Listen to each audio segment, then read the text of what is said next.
Hi everyone. आज की इस वीडियो के अंदर जो है वो हम देखेंगे how to create an LLC. ठीक है, एलएलसी क्या होती है? लिमिटेड लाइबिलिटी कंपनी होती है।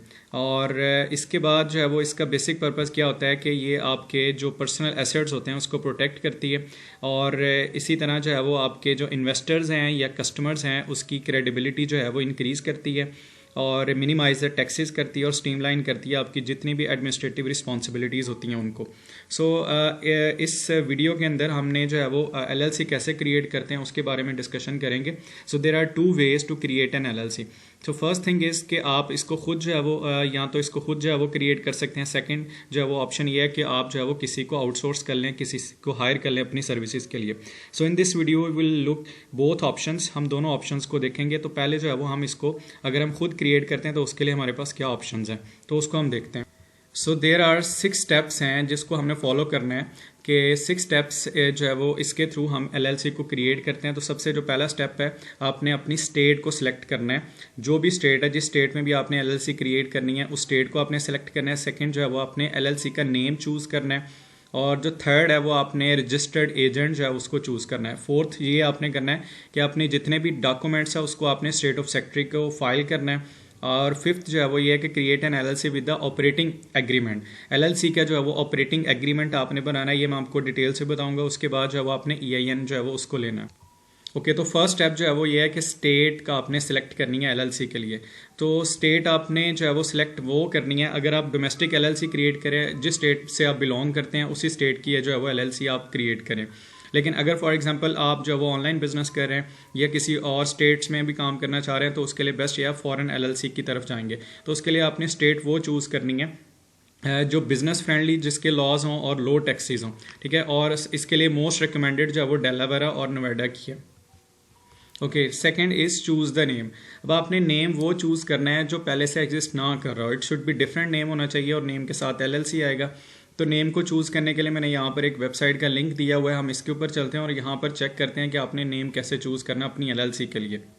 ओके, नेम को चेक करने के लिए मैं यहाँ पर एक वेबसाइट के ऊपर आ गया। इसको आप देख सकते हैं। ये वेबसाइट का नेम क्या है? That is stateofsecretary.state.co.us। ये कोलोराडो की जो है वो स्टेट के ऊपर आ गए हूँ। यहाँ पर हम सर्च बार में जाएंगे। यहाँ पर जैसे मैंने ऑलरेडी कुछ नेम सर्च किए हुए हैं तो इनको हम सर्च करते हैं। यहाँ पर जैसे मैंने यहाँ पर फ्लाइंग एक्सप्रेस नाम लिख दिया।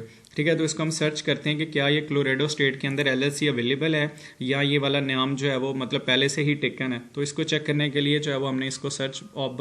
तो यहाँ पर आप देख सकते हैं कि फ्लाइंग जो एक्सप्रेस था वो नाम ऑलरेडी टेकन है। तो यहाँ पर जो है आप चेक कर सकते हैं इसको। ये मतलब इसके अंदर देखें तो ये देखें फ्लाइंग एक्सप्रेस, ये आपको देखें नाम नज़र आ रहा है, फ्लाइंग एक्सप्रेस एलएलसी के नाम से आ रहा है। तो इसका मतलब ये नेम ऑलरेडी टेकन है। तो इस तरह से आप अपना नाम चेक करना है। लेकिन अगर फॉर एग्जांपल डिफरेंट नेम हो तो वो भी आप चेक कर सकते हैं। जस्ट लाइक के यहाँ पर मैं एक नाम लिखता हूँ, यहाँ पर टर्बो एक्सप्रेस के नाम से जो है वो करते हैं। ठीक है, तो ये एक डिफरेंट नेम है, तो इसको हम सर्च करते हैं। तो ये जब नेम सर्च किया तो ये क्या शो करे? ये शो करे no result found for the specific name. इसका मतलब है ये वाला नेम नहीं है। तो इस तरह से आपने जिस स्टेट के अंदर अपनी एलएलसी क्रिएट करनी उसका स्टेट का अपने स्टेट ऑफ द जो सेक्रेटरी वाली वेबसाइट है उसके ऊपर जाके अपना नेम सर्च करना है। ओके, अब जब आपने एलएलसी का नेम आपने चूज़ कर लिया है तो सबसे इंपॉर्टेंट चीज़ ये है कि आपने उसको ये भी चेक करना है कि क्या वो वाला नेम जो है वो वेबसाइट उसकी अवेलेबल है। लाइक कि आपने उसकी वेबसाइट भी डेवलप करनी है तो आपने उसकी डोमेन चेक करनी है। तो डोमेन चेक करने के लिए आप क्या करेंगे?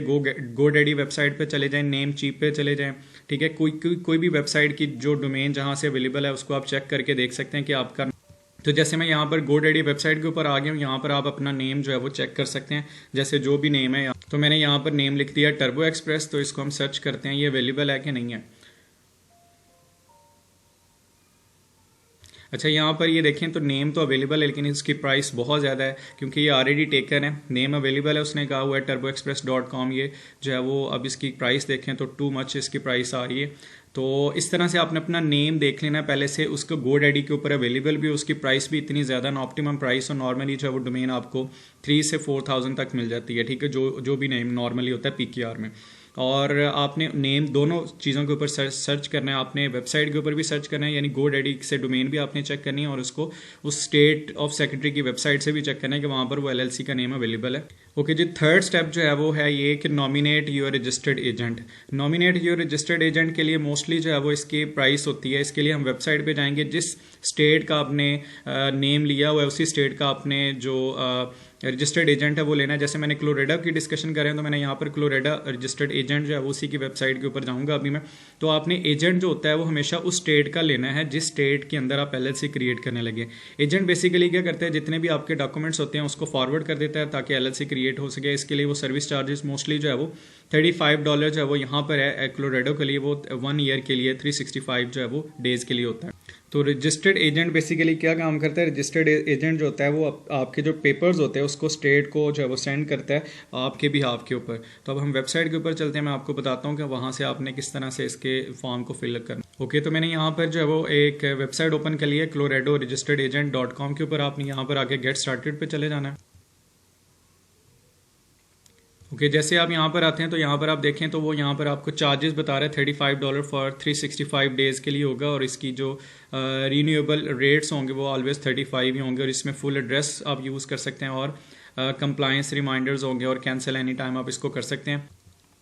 अच्छा, अब यहाँ पर आएँ तो यहाँ पर हमने कंपनी की इन्फॉर्मेशन देनी है। तो यहाँ पर हमने अपनी कंपनी का नाम लिख लेना है। जैसे मैंने फॉर एग्जांपल टर्बो एक्सप्रेस लिखा था, तो टर्बो एक्सप्रेस यहाँ पर नाम लिखना है। फिर उसके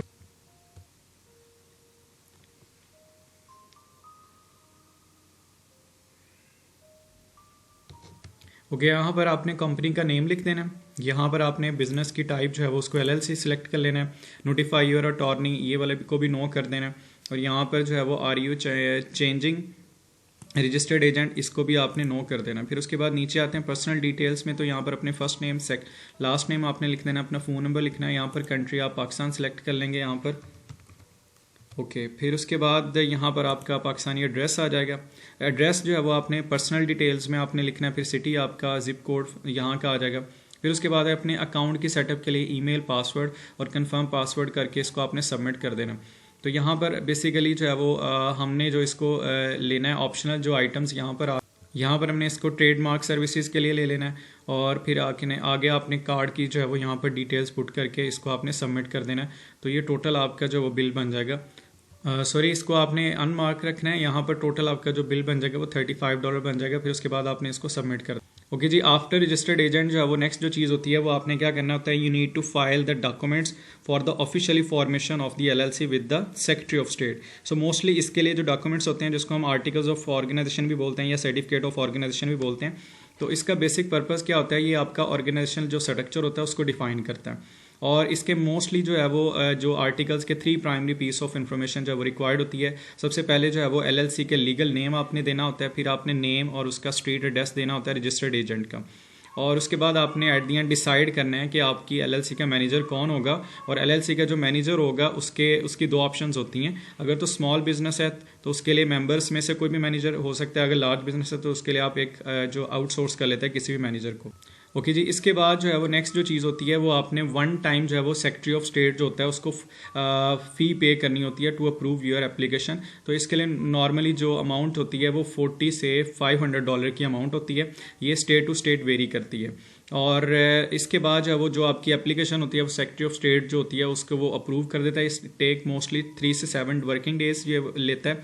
और उसके बाद जो है वो अब आपकी ऑफिशियली LLC जो है वो क्रिएट हो जाती है। ओके जी, इसके बाद अब आपने LLC क्रिएट कर ली है। LLC क्रिएट करने के बाद जो सबसे इंपॉर्टेंट चीज़ ये है कि अब आपने बिज़नेस को रन करना है। बिज़नेस को रन करने के लिए आपने बिज़नेस का एक एग्रीमेंट जो है वो उसको लेके आना आगे। एग्रीमेंट का बेसिक पर्पज़ क्या होता है, ताकि जो आपका बिज़नेस है वो स्मूथली ऑपरेट करता है। तो जो establish and ownership terms and members rules it will help to maintain your LLC। ठीक है, अब इसमें जो है वो 6 मेन सेक्शन होते हैं किसी भी एग्रीमेंट्स के जो हम LLC के लिए रिकमेंड करते हैं। तो इसमें सबसे पहले आ जाती है ऑर्गेनाइजेशन।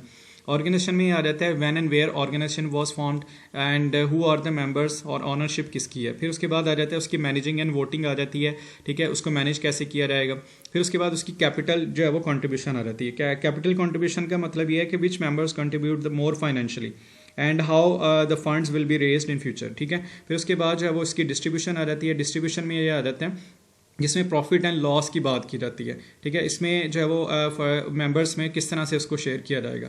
फिर उसके बाद 5th नंबर पे आ जाता है मेंबरशिप चेंजेस। मेंबरशिप चेंजेस का मतलब है कि आपने अगर किसी को रिमूव करना है या किसी को न्यू मेंबर को ऐड करना है तो उसके लिए जो है वो चीज़ों को डिफाइन किया जाता है। ठीक है। फिर उसके बाद जो है वो डिसोल्यूशन आ रहती है। इसका मतलब है कि अगर इन एनी सिचुएशन जो है वो कंपनी को आपने ख़त्म करना हो या उसको सेल आउट करना हो ऑल द मेंबर से, तो ये सारी के सारी जो चीज़ें हैं ये इसी का पार्ट आ रहते हैं, ऑपरेटिंग जो है वो एग्रीमेंट्स का पार्ट आ जाता है। अच्छा, यहाँ पर मैं एक और इंपॉर्टेंट चीज़ बता दूँ आपको, जो ऑपरेटिंग एग्रीमेंट होता है ये किसी भी कंपनी का इंटरनल जो है वो डॉक्यूमेंट होता है, इसको किसी भी जगह सबमिट करवाने की ज़रूरत नहीं है, लेकिन जो है वो इसको आपने टाइम टू टाइम जो है वो साथ साथ आपने अपडेट करना होता है।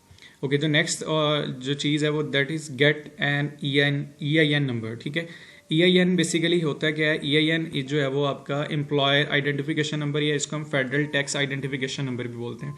और it is just like a social security number होता है आपकी एलएलसी के लिए। ये जस्ट लाइक ऐसे ही होता है जैसे आपका यहाँ पर पाकिस्तान के अंदर जो है वो हम इसको एनटीएन नंबर बोलते हैं, जो आपका सीएनआईसी के ऊपर बेस्ड होता है। अब एक वेबसाइट है जहाँ से हम EIN नंबर हासिल करते हैं, उसको हम IRS जो .gov के ऊपर हम जाएंगे अभी। IRS बेसिकली क्या कहता है, track your EIN number for tax collection के लिए करता है, ताकि आपके बिजनेस जो है वो वहाँ से वो टैक्स जो है वो कलेक्ट कर सकें। ओके, यहाँ पर आपको एक और चीज़ बता दूं कि EIN जो है वो इसका बेसिक बेनिफिट्स क्या हैं। EIN से आपने एक तो बैंक अकाउंट क्रिएट करने के लिए जो है वो आपको ज़रूरी चाहिए होता है, और इसी तरह अगर आपने किसी एम्प्लॉयर को लीगली जो है वो हायर करना है तो उसके लिए भी आपको EIN नंबर चाहिए होता है। सो मोस्ट इंपॉर्टेंट चीज़ है कि EIN नंबर जो है वो फ्री है, इसको अब हम जो है वो हासिल करने के लिए हम इसकी वेबसाइट के ऊपर चलते हैं। ओके, तो जब आपकी LLC क्रिएट हो जाएगी उसके बाद जो है वो IRS.gov वेबसाइट के ऊपर आपने आना, यहाँ पर आपने लॉगिन करके यहाँ से आप जो है वो EIN नंबर जो है वो हासिल कर सकते हैं। सो ये सारे का सारा मेथड है जिसके थ्रू जो है वो आप अपनी LLC क्रिएट कर सकते हैं। लेकिन दूसरी ऑप्शन जो थी वो ये है कि आपने अगर ये सारी सर्विसेज आउटसोर्स करनी है, तो सर्विसेज आउटसोर्स करने के लिए जो आप किसी भी जो है वो प्रोफेशनल सर्विस प्रोवाइडर को जो अपनी LLC क्रिएट करने के लिए हायर करेंगे, और इसके चार्जेस मोस्टली $100 से $250 तक हैं। ठीक है, और ये वेरी करते हैं state to state. So I hope that कि ये वाली वीडियो आपके लिए हेल्पफुल रही है। For more videos please subscribe my channel. Thank for watching.